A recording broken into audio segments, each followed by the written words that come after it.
Welcome to the Shakaama Live Show with your host, Shakaama. This video is entitled How the Sugar Industry Blamed Fat. I've been meaning to do this video for quite some time because I of course, I have to lose weight. Although I don't look like it, I have to lose weight. I have to lose weight for health reasons, actual health reasons, and I have to lose weight at my size, right? So, the size that I am now, I need to shrink back down to maybe. I was 165 for most of my life. 6'2", 165. You do the math. So, what I'm going to talk about is pretty eye-popping stuff. Eye-opening and just mind-boggling stuff that this is what really went on, and this is what really went on, and people fell for it.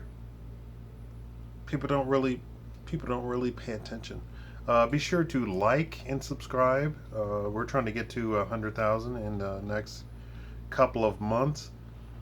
And check out the merch store. We're going to be adding the merch store, and I'm going to put back the Free Cosby T-shirt back on there, but with a new design. So there is this thing that went on in the industry, but people kept promoting it as a fad, that people wanted it, when in fact that's not true. The sugar industry paid scientists in the 1960s to play down the link between sugar and heart disease and promote saturated fat as the culprit. Instead, newly released historical documents show. The internal sugar industry documents, recently discovered by a researcher at the University of California at San Francisco and published Monday in the JMA Internal Medicine, suggest that 5 decades of research into the role of nutrition in heart disease, including many of today's dietary recommendations, may have been largely shaped by the sugar industry. Does this ring a bell? Quote, "They were able to derail the discussion about sugar for decades," said Stanton Glantz, a professor of medicine at USSF, and an author of the JMA Internal Medicine paper. The documents show that a trade group called the Sugar Research Foundation, known today as the Sugar Association, paid 3 Harvard scientists the equivalent of about $50,000 in today's dollars to publish a 1967 review of a research of sugar, fat, and heart disease. The study used in the review were handpicked by the Sugar Group, and the article, which was published in the prestigious New England Journal of Medicine, minimized the link between sugar and heart disease and heart health and cast aspersions on the role of saturated fat. From the team at NYT Parenting, okay, I'm sorry. Okay. Even though, come on, mouse doesn't work. Even though the influence peddling revealed in the documents dates back nearly 50 years, more recent reports show that the food industry had continued to influence nutrition science. Last year, an article in the New York Times revealed that Coca-Cola, the world's largest producer of sugar beverages, had provided millions of dollars in funding to researchers who sought to play down the link between sugary drinks and obesity. In June, the Associated Press reported that candy makers were funding studies that claimed that children who eat candy tend to weigh less than those who do not. And for any parent that would listen to this stuff, you should be visited by Child Protective Services. The Harvard scientists and the sugar executives with whom they collaborated are no longer alive. One of the scientists who was paid by the sugar industry was D. Mark Hegstead, who went on to become the head of nutrition in the United States Department of Agriculture, where in 1977 he helped draft the forerunner to the federal government's dietary guidelines. Another was Dr. Frederick J. Stair, the chairman of Harvard's nutrition department. In a statement responding to the JMA's journal report, the Sugar Association said the 1967 review was published at a time when medical journals did not typically require researchers to disclose funding sources. The New England Journal of Medicine did not begin to require financial disclosures until 1984. That's a ominous date, right? The industry should have exercised greater transparency in all of its research activities, the Sugar Association statement said. Even so, it defended industry-funded research as playing an important and informative role in scientific debate. It said that the several decades of research had concluded that sugar, quote, does not have a unique role in heart disease, end quote. The revelations are important because the debate about the relative harm of sugar and saturated fat continues today, Dr. Glatt said. For many decades, health officials encouraged Americans to reduce their fat intake, which led many people to consume low-fat, high-sugar foods that some experts now blame for fueling the obesity crisis. Quote, it was a very smart thing the sugar industry did, because review papers, especially if you get them published in a very prominent journal, tend to shape the overall scientific discussion, he said. Dr. Hegstead used his research to influence the government's dietary recommendations, which emphasize saturated fat as a driver of heart disease, while largely characterizing sugar as empty calories linked to tooth decay. Today, the saturated fat warnings remain a cornerstone of the U.S. government's dietary guidelines. Though in recent years, the American Heart Association, the World Health Organization, and other health authorities have also begun to warn that too much added sugar may increase cardiovascular health disease risk. So they're talking about added sugar. Added sugars. They're warning against added sugar. They're not warning against sugar. They're warning against added sugar. I want you to understand this terminology. This is real terminology that you fall for. Added sugar. That's on your bottle. No added sugar. No added sugar. And yet, it actually contains the same amount of sugar that a Coca-Cola has, right? Marion Nessel, a professor of nutrition, food studies, and public health at New York University, wrote an editorial accompanying the new paper in which she said the documents provide compelling evidence that the sugar industry has initiated research expressly to exonerate sugar as a major risk factor for coronary heart disease. Quote, I think it's appalling, she said.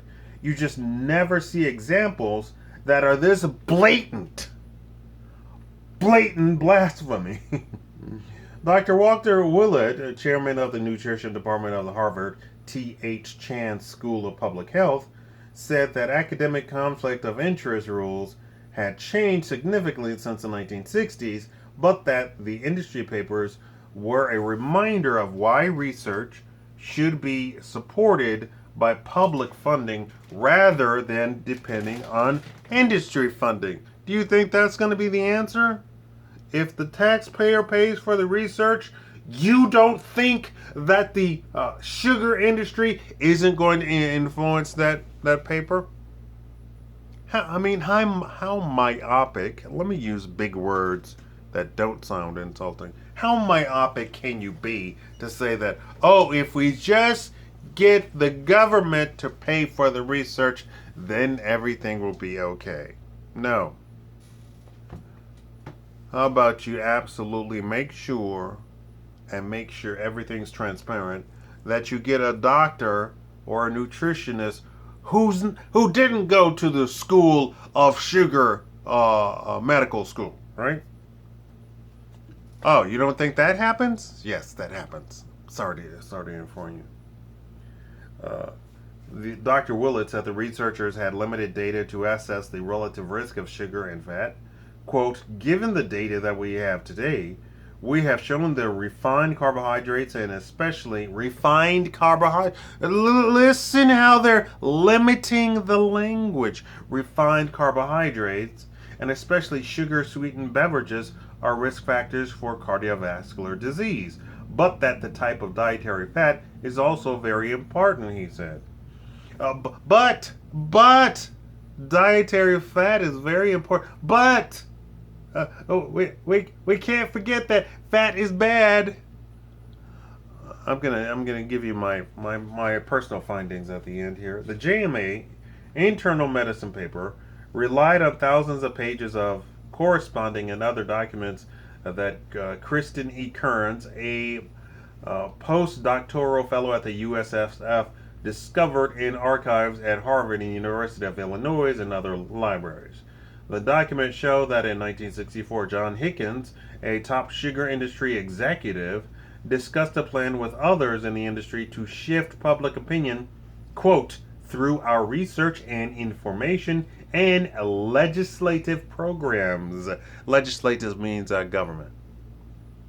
At the time, studies had begun pointing to a relationship between high sugar diets and countries' high rate of heart disease. At the same time, other scientists, include the prominent Minnesota physiologist Ansel Keys, I'm sure you've heard his name, were investigating a competing theory that it was saturated fat and dietary cholesterol that posed the biggest risk for heart disease. Dietary cholesterol, saturated fat. What do we know today? That saturated fat that is not man-made is the healthiest for you. It does a whole bunch of stuff for you. And dietary cholesterol does not, in fact, raise your cholesterol. But you know they want to make you fearful. Mr. Hickens proposed countering the alarming findings on sugar with industry-funded research. Quote, then we can publish the data and refute our detractors, he wrote. In 1965, Mr. Hickens enlisted the Harvard researchers to write a review that would debunk the anti-sugar studies. He paid them a total of $6,500 in 1967 money, the equivalent of $49,000 today. Mr. Hickens selected the... But you have to understand, in 1967, $6,500 was a lot of money. $6,500 in 1967 was, I believe, you could buy a house. Can't buy a house today with $49,000. Well, unless you if you want to live anywhere close to anything, right? And Harvard's Dr. Hegstead reassured the sugar executive, quote, we are well aware of your particular interest, he wrote, and will cover this as well we can. As they worked on their review, the Harvard researchers shared and discussed early drafts with Mr. Hickens, who responded that he was pleased with what they were writing. The Harvard scientists had dismissed the data on sugar as weak and given far more credence to the data implicating saturated fat. Quote, let me assure you this is quite what we had in mind, and we look forward to its appearance in print, Mr. Hickens wrote. After the review was published, the debate about sugar and heart disease died down, while low-fat diets gained the endorsement of many health authorities, Dr. Glantz said. Quote, by today's standard, they behaved very badly indeed. This video is supposed to be a video promoting fat. Ah, surprise. Am I paid by any sort of fat industry? No, I'm not paid at all. Let me give you a few points.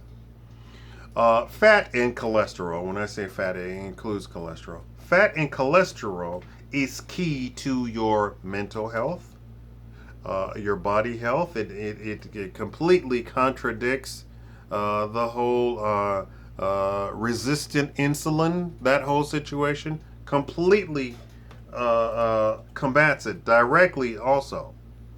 So if you're insulin resistant, and so when you eat sugar, and the insulin or the cells do not pay attention to the insulin, and then you put on a whole bunch of weight because you're intaking all of the sugar at breakneck speed. Fat actually combats that directly, right? Fat and cholesterol. Cholesterol is a mechanism whereby it actually gets on board all of the nutrition that cells need, and the cholesterol then delivers it specifically to the place in the body that it needs. That's what cholesterol does. Doesn't do anything else. Can it oxidize? Yes, but so can a whole host of other things oxidize in the body if you have an oxidated body, right? That's a you thing. That is not a cholesterol thing. That's a you thing, not a cholesterol thing.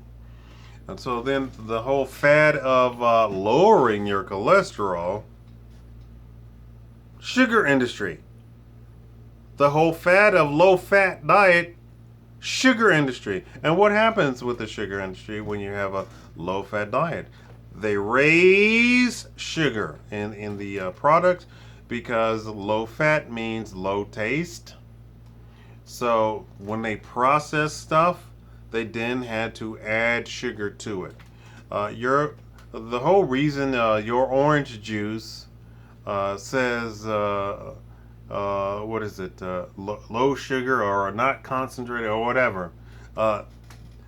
They can literally blatantly lie, and the FDA will still approve it. Why? Because they have then added natural things to it that are high in sugar, and because it's not a normal thing that the average consumer can get a hold of, they list it under their proprietary blend.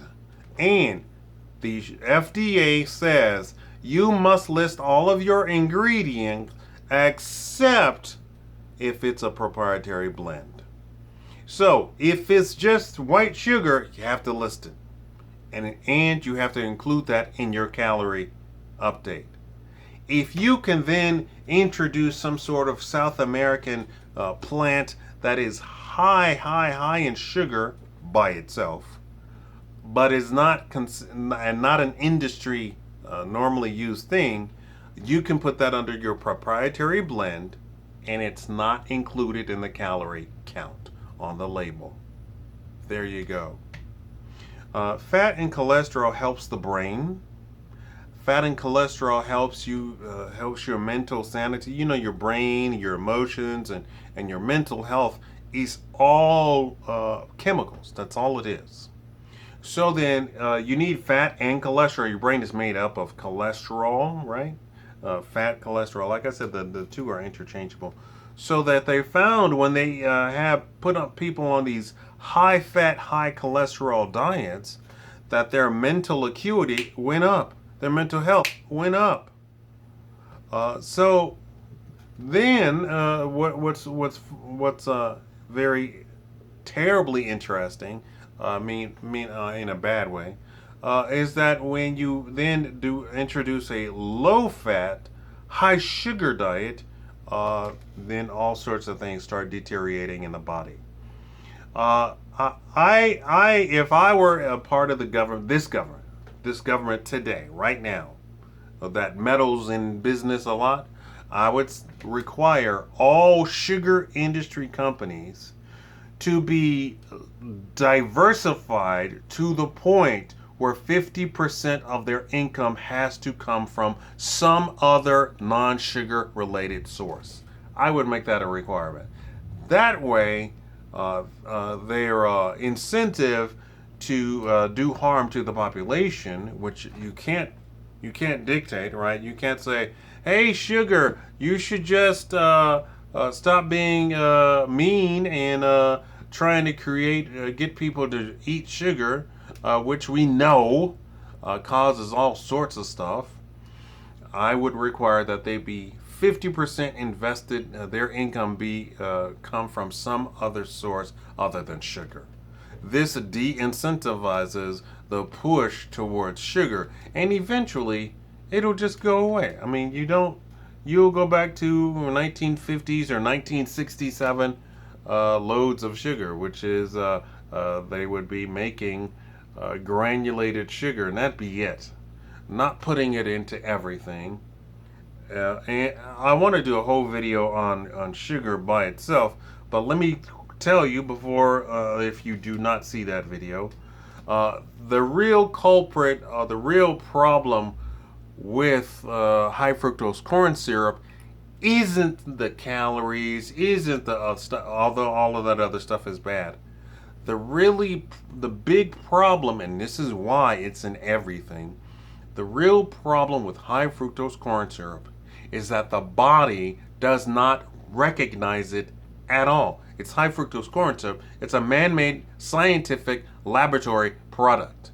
The body, your tongue specifically, does not recognize it at all and doesn't count any calories from the thing that you're consuming if it has high fructose corn syrup in it.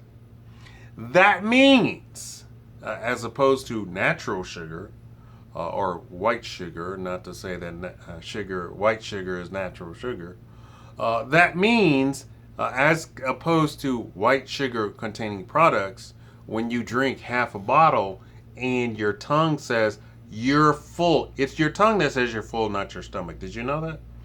Your tongue says you're full after drinking just half a bottle of Coke, right? If you drink a Coke with high fructose corn syrup in it, it doesn't register anything. So you can drink and drink and drink. Same thing with everything else. That is the problem, that you can consume and consume and you never feel full, right? That's the big problem. You never feel full. You're not satiated full. You don't feel full. So your tongue doesn't tell your body that you're full. So you keep eating.